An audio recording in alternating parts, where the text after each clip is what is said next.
오늘 말씀의 제목은 이렇습니다. 같이 한번 읽어볼까요? 자, 시작. 보혈 나의 공로가 아닌 은혜로 사는 삶. 네, 오늘은 보혈에 대한 얘기를 함께 나누고자 합니다. 저희 이제 이번 달 주제에 맞춰서 제가 말씀을 또 준비했습니다.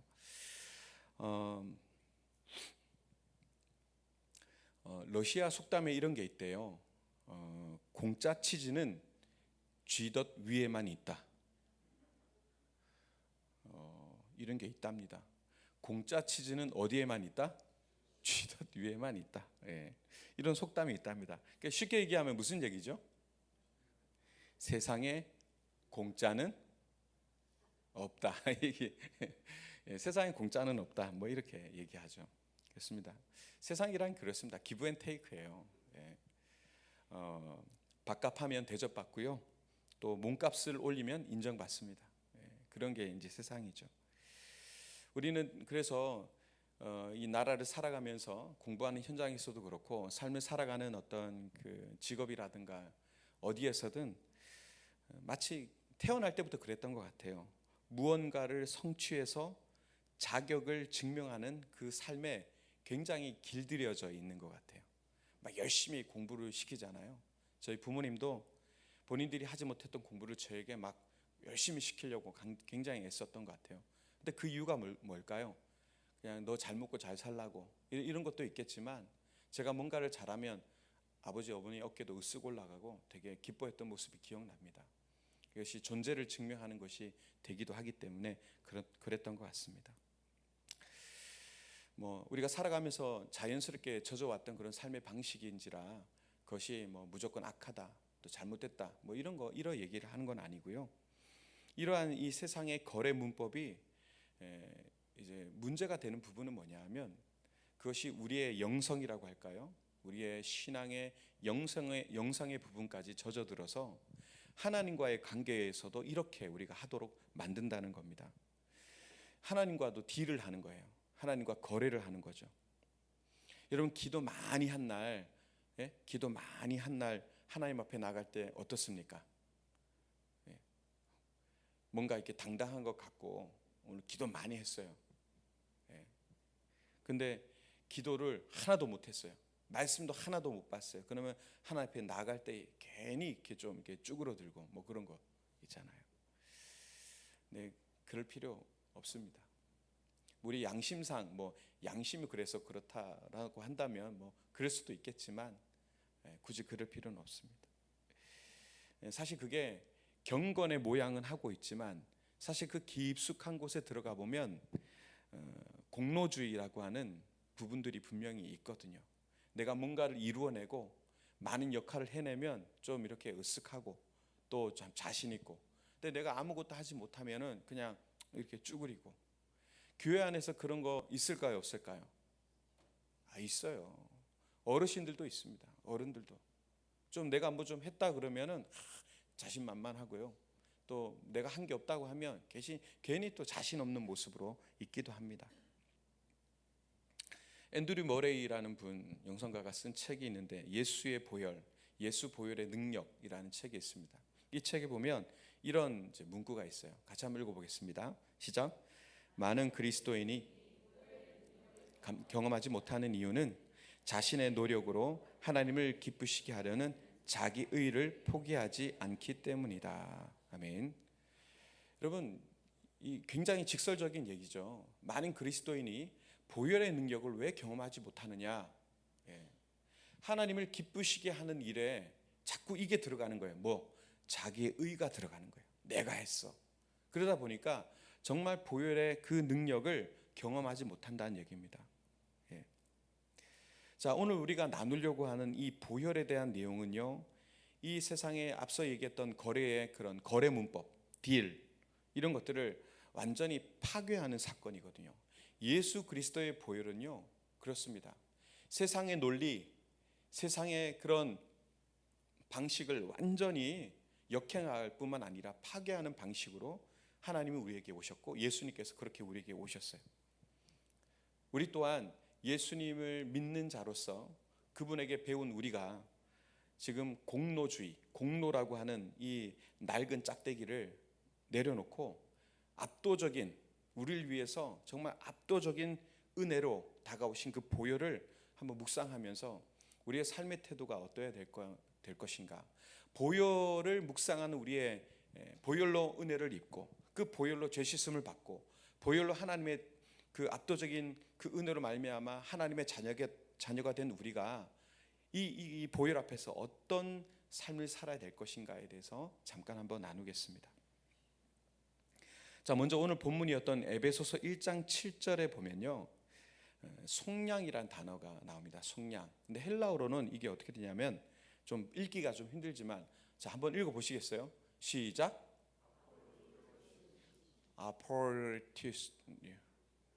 아포리트로신. 자, 이것이 속량이란 단어의 헬라어 원문입니다. 근데 이 뜻이 뭐냐면, 우리는 속량 이렇게 했지만 값을 치르고 자유를 사다, 이런 뜻을 가지고 있습니다. 근데 이것이 보편적으로 그 당시에 쓰였던 상황들을 보면요, 이 단어는 사실은 경제 용어예요. 경제 용어. 주로 어디에서 사용됐냐면 노예 시장에서 사용했던 경제 용어입니다. 그러니까 노예를 사고 팔면서 이렇게 얘기했던 경제 용어다. 여러분, 노예가요 스스로 자유를 얻을 수 있습니까? 그럴 수 없거든요. 노예는 그런 권한이 없어요. 오직 제3자가 와서 그 노예의 주인에게 합당한 값을 페이할 때 그 사람은 그때 자유를 얻게 되는 거거든요. 자유는 스스로 할 수 있는 것이 아니라 누군가에 의해서 이루어지는 것이 그 노예의 신분이었어요. 찰스 스펄전 목사님이 보혈에 대해서 이런 얘기를 한 적이 있는데요. 복음은 행하라가 아니라 이루었다이다 라는 말을 하셨습니다. 복음은 행하라가 아니라 이루었다. 여기에 대해서 조금만 생각해 보시면 여러분 굉장히 그냥 이해가 되실 거라고 봅니다. 세상의 시장은 우리가 무엇을 행했는지를 묻죠. 그러나 보혈의 현장에서는 주님이 무엇을 이루셨는지를 보여줍니다. 조금 더 다시 한번 설명해 볼까요? 자유를요 그 스스로 행한 것입니까? 아니면은 자유가 이루어진 것입니까? 누군가에 의해서 이루어진 거거든요. 저와 여러분들에게 주어진 자유는 내가 행한 게 아니에요. 내가 의를 행하고 내가 그것들을 어떻게든 내 안에서 뭔가 지혜를 짜내서 이루어낸 게 아니에요. 저기 제3자의 누군가가 오셔서 그것들을 페이함으로 이루어진 거예요. 저 여러분들에게 주어진 자유도, 하나님의 자녀가 된 것도 누구에 의해서? 예수 그리스도의 보혈. 그것이 우리를 위해서 주어진 대가. 보혈하니까 이꼴 생명 이렇게 얘기하셔도 될 것 같습니다. 피는 생명이잖아요.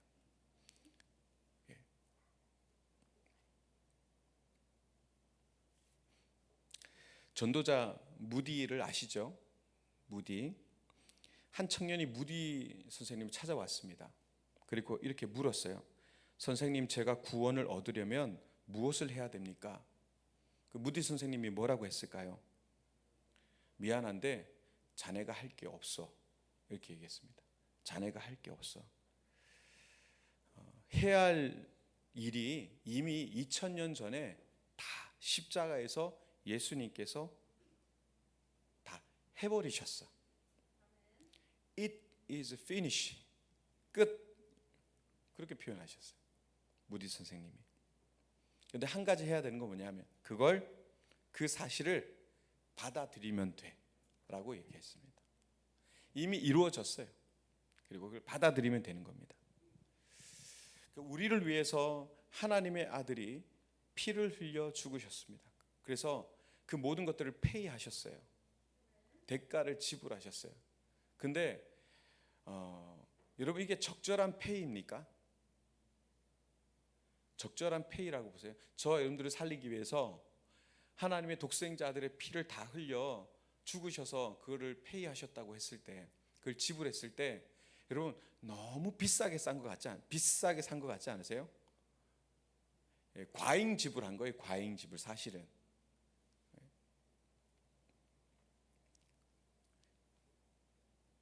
근데 과잉 지불이라기보다는요, 완불하셨다, 그렇게 표현하는 것이 더 좋을 것 같습니다.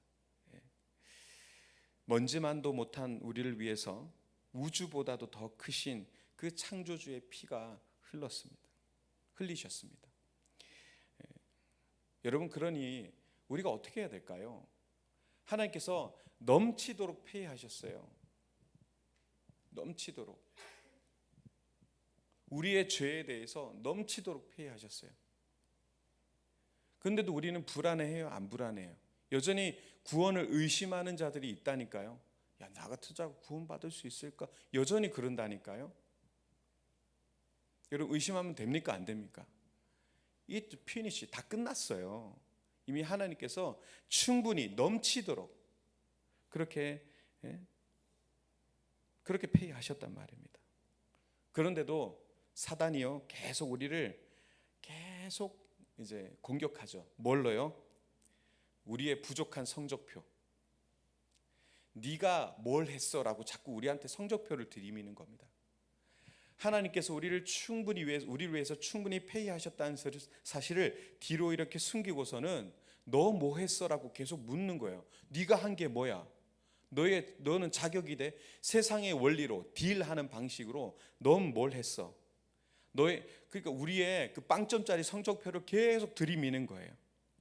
그리고 결국에는 하나님의 그 완불하심, 지불하심을 계속 의심하게 만드는 거죠. 이거 어떻게 해야 될까요? 자, 지금 남의 얘기 같지만 사실 우리의 현실이기도 합니다. 여러분, 예수 그리스도의 보혈, 그 보혈이 나를 씻기심으로 우리가 하나님의 자녀된 것을 믿으십니까? 확실하게 믿으시죠? 예. 확실히 눈빛으로 아멘을 하셨으면 좋겠어요. 아멘.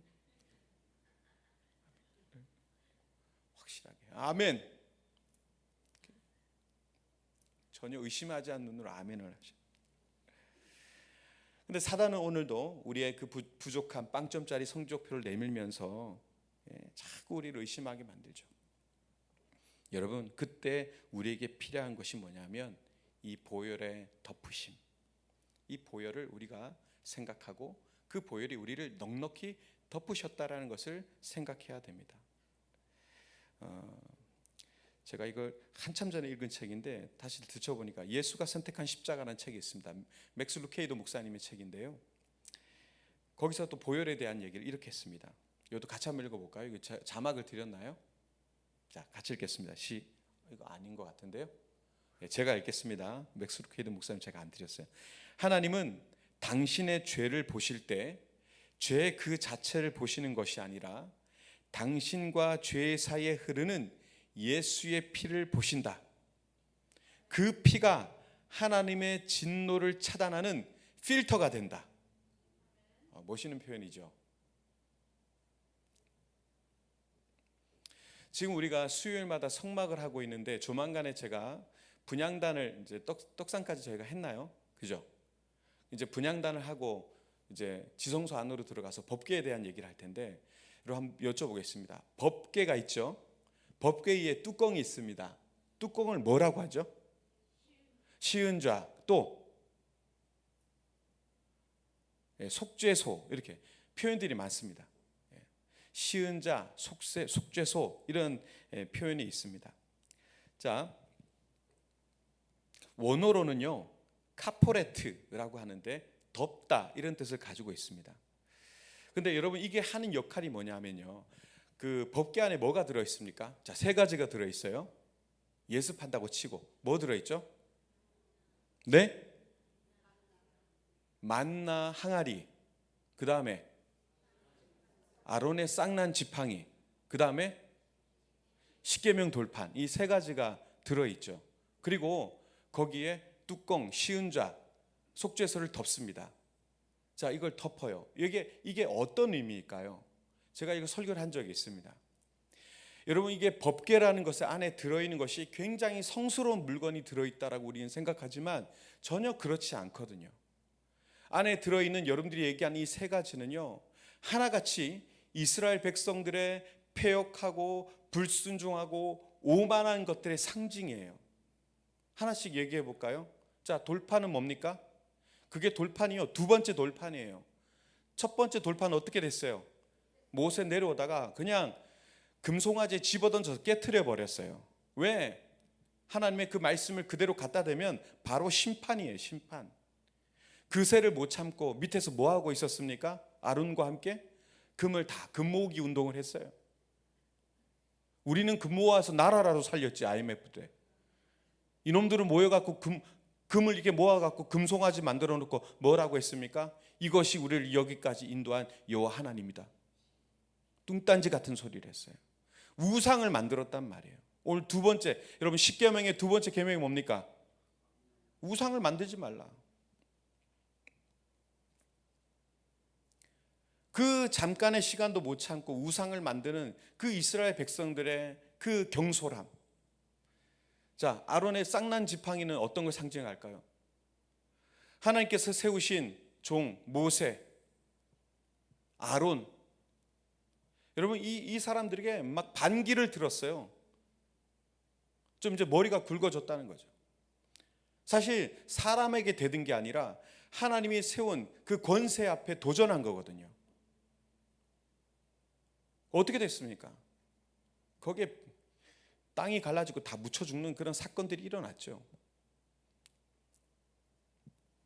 교만함입니다. 교만함. 만나 항아리 뭡니까? 만나 항아리. 왜 만나 항아리 왜 들어있죠? 하나님께서요, 아무것도 생산이 불가능한 그 광야 한복판에서, 어떤 것도 날 수 없는 그 광야 한복판에서 아침만 되면 그들에게 먹을 것을 주셨는데 그것이 만나였습니다. 근데 그거를 먹다 이 사람들이 뭐라 했습니까? 아이고, 우리가 이집트에서, 애굽에서 먹던 고기와 삼겹살과 부추가 그립다.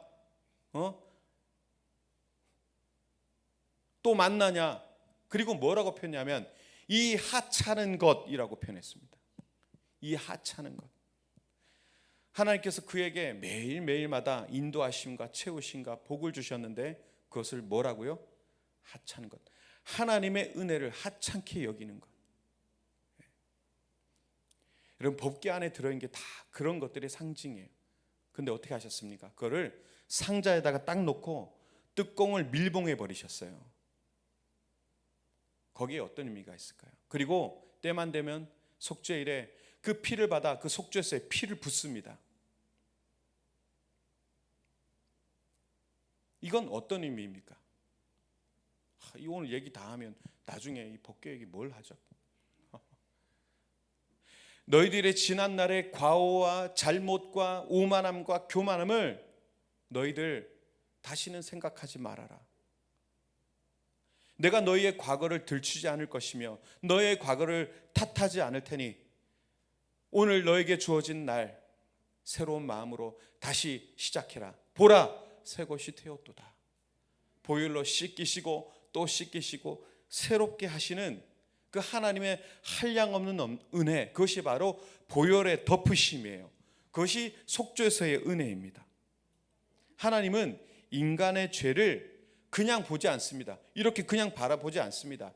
덮으시고요, 보혈로 덮어버리십니다. 그리고 어떻게 합니까? 의롭다 여겨주십니다. 이것이 바로 칭의의 은혜거든요. 여러분 하나님께서 지금 우리를 보실 때 어떻게 보실까요? 보혈의 필터를 통해서 우리를 보신다는 거예요. 여전히 연약하고 죄 많고 교회를 열심히 다니고 그렇게 예배 드림에도 불구하고 또 이 자리를 나가면 내일부터 또 죄를 또 죄 짓는 걸 시작하고 그렇게 못난 모습으로 패배자의 모습으로 죄인의 모습으로 살아갈 우리를 그냥 바라보시는 게 아니라 또 그 보혈로 덮으셔서 우리를 의롭게 바라보신다는 겁니다. 마틴 루터의 유명한 또 일화가 하나 있습니다. 그 마틴 루터의 영화를 보면요, 마틴 루터가 정말 막 치열하게 기도하는 게 있어요. 막 그 사실 번역은 그렇게 되어 있지 않았지만 사단에게 막 욕을 하면서 기도를 하거든요. 근데 사단이 루터의 이 죄의 목록을 쭉 나열하면서 막 참소를 해요. 참소한다는 말이 이제 고발하는 거죠. 막 그 앞에서 막 읽어대는 거예요. 그렇게 참소할 때 루터가요, 거기에 떨지 않고 붉은 펜을 딱 들고 그 위에 크게 썼습니다. 그 죄 목록 위에다가 딱 썼어요. 그 아들 예수의 피가 우리를 모든 죄에서 깨끗하게 하실 것이요. 요한일서 1장 7절 말씀 쫙. 붉은 펜이 뭘까요? 예수 그리스도의 보혈을 상징하죠. 그의 피가, 예수의 피가 우리를 모든 죄에서 깨끗하게 하실 것이다. 루터는요, 지금 뭘 지금 얘기하는 겁니까? 자신이 깨끗하다 이걸 주장하는 게 아니라 보혈의 덮으심을 주장하고 있는 겁니다. 여러분, 사단이 참소하고 공격할 때마다 여러분 뭘 주장해야 될까요? 마틴 루터처럼 하시면 됩니다. 보혈이 날 덮고 있다. 보혈이 날 덮고 있다. 예수의 피가 모든 죄에서 나를 깨끗하게 하셨다. 할렐루야. 예. 오늘 읽었던 본문 히브리서 말씀을 또 보겠습니다. 히브리서 본문 9장 14절을 보면요, 그리스도의 피가 우리의 양심을 죽은 행실에서 깨끗하게 한다고 그렇게 말씀합니다.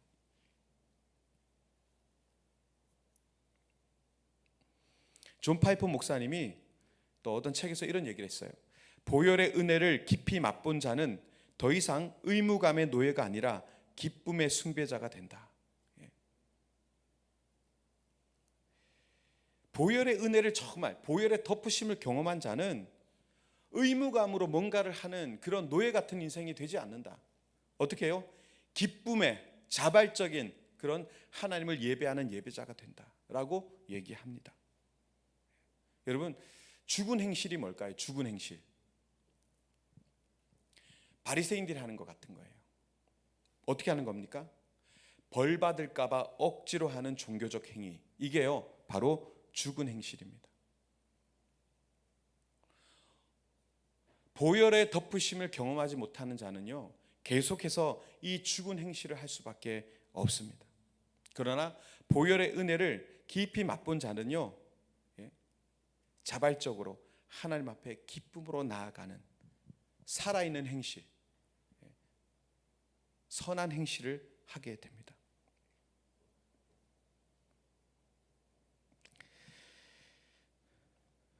하나만 더 예화를 들고 마치겠습니다.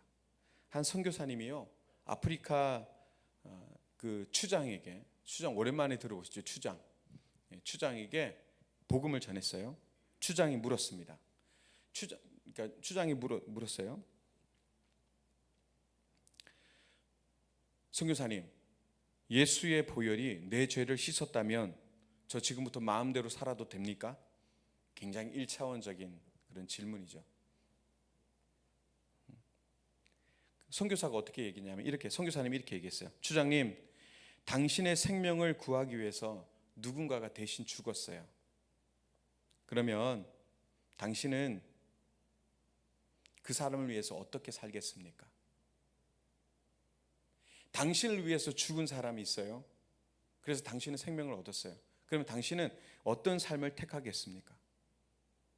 그 사람의 이름을, 명예를 더럽히는 행동을 하실 겁니까? 아니면 그 사람의 이름을, 명예를 높일 만한 그런 행동을 하면서 살겠습니까? 그 대답에 저는 이제 그분의 기쁨이 되는 삶을 살겠습니다 라고 그렇게 대답을 했다고 합니다. 아주 1차원적인 대화이지만 메시지가 굉장히 분명하죠.